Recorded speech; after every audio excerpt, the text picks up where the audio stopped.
Oh, hi.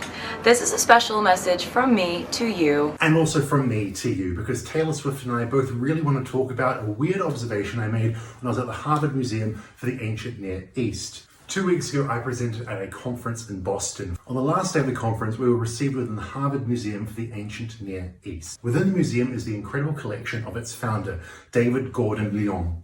Lyon? It's spelled like the French city.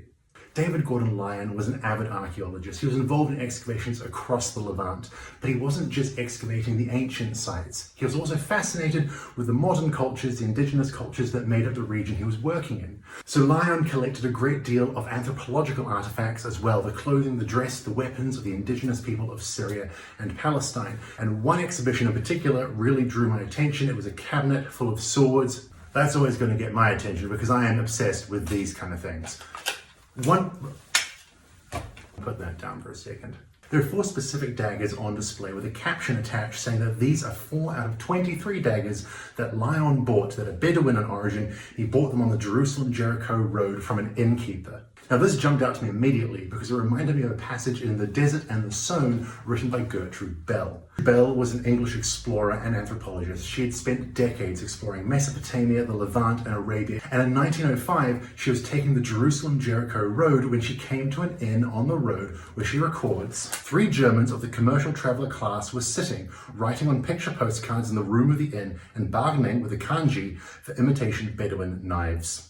Now, a khan is a fortified inn. A kanji is an innkeeper. And I think it's very interesting because how many innkeepers on the Jerusalem-Jericho road in around about 1905 are selling imitation Bedouin daggers to wayward travelers? It seems very likely to me that Lyon bought his 23 Bedouin daggers from the same person who was selling daggers to these unsuspecting German tourists. Which would mean the daggers on display in the Harvard Museum of the Ancient Near East might not be authentic. This doesn't make them any less interesting. At a time when Europeans are increasingly interested in the Middle East, that was all still under the control of the Ottoman Empire, but European great powers, and America too, were more and more interested in what they could get out of the Middle East. This is the start of a colonial process that would continue to play out for many more years. But what we also see here is an innkeeper who is capitalizing on this new European interest in his landscape. He is probably making or buying these daggers in Jerusalem and selling them to people, spinning a story as he does so. This shows one of the great bounties of archaeology. It doesn't matter what time period you're looking at.